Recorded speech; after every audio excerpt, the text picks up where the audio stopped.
حضرت ابو ہریرہ رضی اللہ تعالیٰ عنہ فرماتے ہیں کہ جنگ کا موقع تھا تو سینکڑوں لوگ تھے جنگ کے اندر، تو فاقے کی کیفیت آ گئی، تو میرے پاس ایک ڈبہ تھا جس میں نے کھجوریں بند کی ہوئی تھی۔ کہتے ہیں بہت سارے لوگوں نے کہا بھی کہ ذرا دکھاؤ کیا ہے، تو میں نے کوئی نہیں دکھایا۔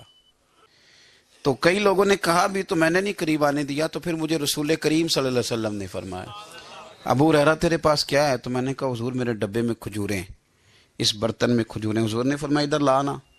کہتے ہیں میں لے کے آیا تو حضور نے فرمایا اسے الٹ۔ کہتے ہیں میں نے الٹی تو میں نے گنی تو 21 کھجوریں نکلی۔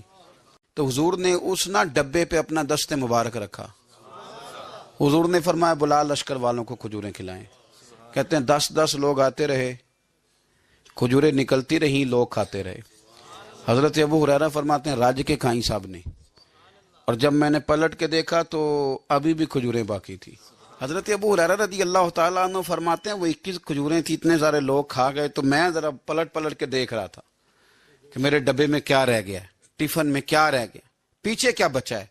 تو کہتے ہیں جب میری وہ کیفیت دیکھی نا بار بار دیکھنے کی، تو رسول کریم مسکرائے، اور حضور نے مسکرا کے فرمایا ابو ہریرہ پریشان نہ ہو، بس اسے کبھی الٹنا نہ، نکالتے رہنا اور کھاتے رہنا۔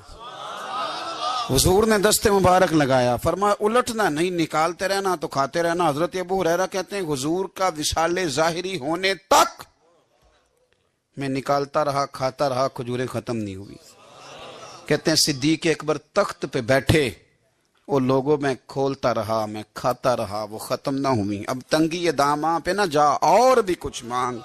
کہتے ہیں دور آیا سیدنا فاروق اعظم کا، میں نے 12 سال، بتاؤ اس کے نیچے کون سا باغ لگا تھا کھجوروں کا، کون سا وہاں ڈیپو تھا جہاں سے سٹاک آ رہا تھا، بس ایک دست مصطفیٰ ہے نا جو لگ گیا ہے۔ یہ وجود اتنا متبرک ہے، اتنا برکت والا۔ حضرت ابو ہریرہ رضی اللہ تعالیٰ عنہ فرماتے ہیں سارا دور حضرت عمر کا میں نے کھجوریں نکالی اور کھائیں۔ فرماتے ہیں دور آیا سیدنا عثمان غنی کا، 12 سال کے لگ بھگ، 10 سال کے لگ بھگ، پھر وہ کھجوریں میں نکالتا رہا، میں کھاتا رہا۔ فرماتے ہیں حضرت عثمان غنی جس دن شہید ہوئے، میرے گھر میں چوری ہوئی، کیونکہ اس دن مدینہ منورہ میں حالات بڑے عجیب تھے۔ کہتے ہیں چوری ہوئی تو میرا وہ ٹفن بھی چوری ہوا، میرا وہ ڈبہ بھی چوری ہو گیا۔